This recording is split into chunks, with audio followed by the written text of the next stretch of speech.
Hi friends, నేను మీ Araku local విమూర్తిని. చూడండి, ఈరోజు చాలా రోజుల తర్వాత మా గ్రామానికి వచ్చానండి. ఇట్లాంటి వాతావరణము అనుభవించాలంటే చాలా కొద్ది మందికి ఉంటుంది. ఎందుకంటే చాలామంది సిటీల్లోని టౌన్స్లోని ఉండి చాలా ప్రాబ్లమ్స్ ఫేస్ చేస్తుంటారు. కానీ మాకు అలా కాదు. దేవుడు ఇచ్చినటువంటి ఆ ప్రభువైన యేసుక్రీస్తు వారు ఇచ్చినటువంటి ఈ ప్రాంతం మేము మాత్రమే, మాలాంటి గిరిజనులు మాత్రమే అనుభవిస్తాం. మీరు కూడా అనుభవించాలంటే మా గిరిజన ప్రాంతం రావాల్సిందే. మా గ్రామ పరిధిలో వచ్చి మీరు ఈ స్వచ్ఛందమైన గాలి అనుభవించవలసిందే. చూడండి, ఇట్లాగా మా పరిధిలో ఇలాగా కొండలు, కాఫీ, మిరియాలు చేసి ఇదే మాకు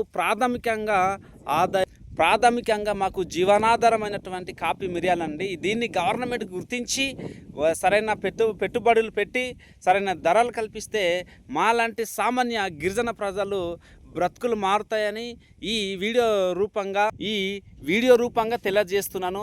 ఈ వీడియోని ప్రతి ఒక్కరు షేర్ చేయండి. మన గిరిజన బ్రతుకులు మారాలంటే, ప్రతి ఒక్కరికి డెవలప్మెంట్ రావాలంటే ఈ ప్రభుత్వాలు గుర్తించి మమ్మల్ని ముందుకు తీసుకెళ్తే బాగుంటుందని ఈ వీడియో రూపంగా డిమాండ్ చేస్తూ ముగించుకుంటున్నానండి. Thank you all.